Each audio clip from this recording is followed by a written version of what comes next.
Guys, आज का episode काफी शानदार था और इसमें दो बड़े हाइलाइट सीन थे। पहला था मन्नत का नीतू जी पर गुस्सा करना। वह सीक्वेंस बहुत ही फिट बैठता था। जब मन्नत गुस्सा हो रही थी तो मुझे भी सच में गुस्सा आ रहा था। वह सीन साफ दिखा क्योंकि नीतू के एक्शंस इतने ज्यादा इरिटेटिंग थे। बाद में वह दुआ से सब कुछ कहती है, अरे बेटा, यह तुम्हारे पापा नहीं है, यह तुम्हारे बाबा नहीं है, विक्रांत ही तुम्हारे बाबा है। यहाँ तक कि जज भी कहने लगते हैं, थोड़ी मैच्योरिटी दिखाओ, क्या कर रही हो? उसमें बिल्कुल भी समझदारी नहीं है, बस बचकानी हरकतें कर रही है। ऊपर से बच्चा भी आ जाता है। दुआ कहाँ गई? दुआ कहाँ गई? मन्नत ने सही कहा कि उससे दूर रहो। कोर्टरूम में जिस तरह उसने नीतू को धक्का दिया, वह काफी प्रभावशाली था। उसने बहुत धैर्य दिखाया। नीतू की हरकतें अब हद से ज्यादा हो चुकी हैं। आज उसने ऐसी बातें कहीं जैसे दुआ और विक्रांत एक ही हैं। 7 साल पहले तुम विक्रांत को दवा के नाम पर जहर देती थी और अब वही दुआ के साथ कर रही हो। मतलब यह क्या है? असल में तुम यह सब सिर्फ अपने लिए कर रही हो, मेरे लिए नहीं। यह सारी बातें साफ कही गई। एक बात तो माननी पड़ेगी कि नीतू थोड़ी स्वार्थी है। दूसरा हाइलाइट सीन था बच्चे से जुड़ा प्रूफ, यानी हमारे विक्रांत भाई साहब। विक्रांत बार बार कुछ कहने की कोशिश करता है, लेकिन मन्नत उसे बोलने नहीं देती। बाद में उसे मौका मिलता है, जो अच्छी बात है, वरना मन्नत उसे बोलने ही नहीं देती। जब मौका मिलता है तो मन्नत कहती है, ठीक है, आप क्या कहना चाहते हो, बोलिए। विक्रांत कहता है, मैं वहां गया था, ऐश्वर्या राय सिंह के साथ ऐसा वैसा इंसिडेंट हुआ, मैं पुलिस स्टेशन गया था। मुझे इस बारे में कुछ नहीं पता, मैं अपना फोन दिखाता हूँ। इस पर मन्नत साफ मना कर देती है, नहीं, इसकी जरूरत नहीं है, मुझे कोई प्रूफ नहीं चाहिए। वह कहता है, मैं प्रूफ दिखाऊंगा। तो मन्नत कहती है, अब आपने कह दिया, वही काफी है। यहाँ मन्नत ने उसे इनडायरेक्टली ताना मारा कि उसे किसी प्रूफ की जरूरत नहीं है। यही होता है और विक्रांत को इससे सीखना चाहिए।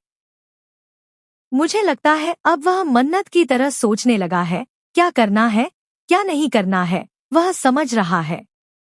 आज उसने भी कहा कि मुझे प्रूफ की जरूरत नहीं है और माहौल थोड़ा शांत हो गया। आज विक्रांत भाई साहब थोड़ा सलमान खान जैसे लग रहे थे। जब उन्होंने पुलिस और वकील से कहा कि आप जाइए, बाद में आइए, उनका स्टाइल, उनका एटीट्यूड और चलने का तरीका थोड़ा सलमान खान जैसा लग रहा था।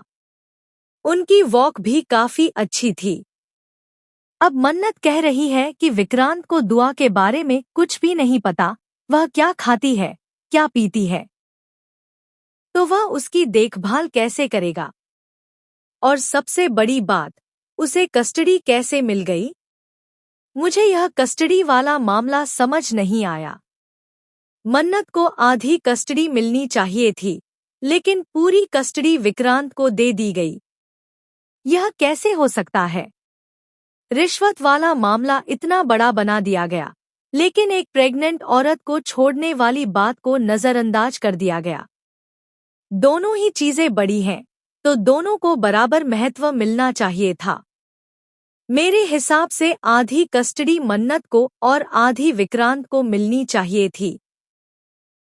जज का फैसला थोड़ा गलत लगा, चीजों को बराबर रखना चाहिए था। आखिर उसने इतने साल, 7 से 8 साल, बच्चे को पाला है, तो वह कैसे अलग हो सकती है? इसके बाद भी वह धैर्य से दुआ से मिलने आती है और दुआ कहती है, यह मेरे पापा हैं।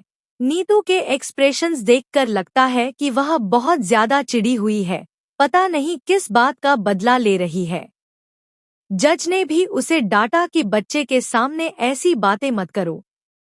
विक्रांत और दुआ के बीच अच्छा बॉन्ड भी दिखा। विक्रांत दुआ को घर ले जाता है। वहीं रोनी सर भी थे, उन्हें थोड़ा और गुस्सा दिखाना चाहिए था। आज मन्नत ने भी कहा कि धैर्य ने तुम्हें इतने साल पाला पोसा, जब तुम बीमार थे तो किसने ख्याल रखा, लेकिन फिर भी कृतज्ञता नहीं दिखती। एक तरह से देखें तो उसका व्यवहार थोड़ा साइको जैसा लगता है और ज्यादातर लोग भी उसे ऐसा ही कहते हैं। अब बात करें यासिका और मल्लिका की, तो खासकर मल्लिका का कैरेक्टर समझ नहीं आता। वह बस खड़ी रहती है और एक्सप्रेशंस देती है। सलोजा मेंशन के पिलर्स और उसमें कोई फर्क नहीं लगता, दोनों बस खड़े रहते हैं। उसके पास कोई डायलॉग नहीं है। समझ नहीं आता कि उसे जेल क्यों नहीं भेजा गया। मेकर्स उसे हर बार बचा लेते हैं। यासिका फिर भी कुछ एक्टिव दिखती है, लेकिन मल्लिका सिर्फ खड़ी रहती है। पहले जब वह मन्नत की दोस्त थी, तब वह थोड़ी मासूम और ठीक लगती थी, लेकिन अब उसका कैरेक्टर बिल्कुल बदल गया है। दूसरी तरफ, जब दुआ को लेकर खींचतान होती है और कहा जाता है, यह मेरी है, वह सीन काफी इमोशनल था, लेकिन कुछ सीन में कंटिन्यूटी की कमी भी दिखी। जैसे दुआ रो रही थी और अचानक धीरज दरवाजे से अंदर आता है। यह ठीक से नहीं दिखाया गया कि वह कहाँ था। ऐसा लगता है कि मेकर्स कुछ चीजें भूल जाते हैं। धीरज का कैरेक्टर भी कंफ्यूजिंग है। वह विलेन भी नहीं लग रहा और कुछ नया एक्सपेरिमेंट भी चल रहा है। नीतू ने जिस तरह व्यवहार किया, उसने अपनी पूरी इज्जत खराब कर दी।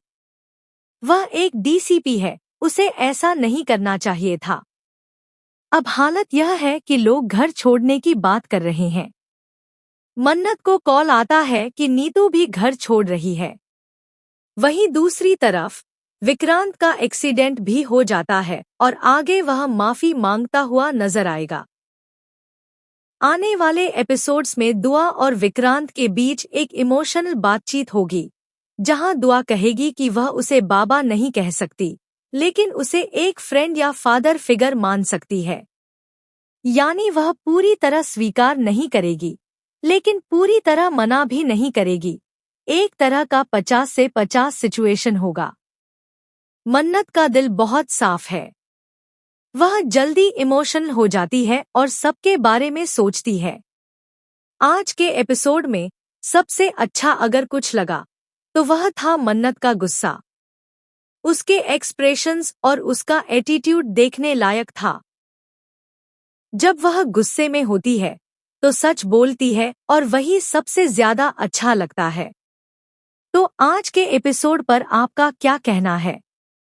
कमेंट में जरूर बताइए। लाइक, शेयर और सब्सक्राइब करना मत भूलिए। ऐसे ही अपडेट्स के लिए जुड़े रहिए।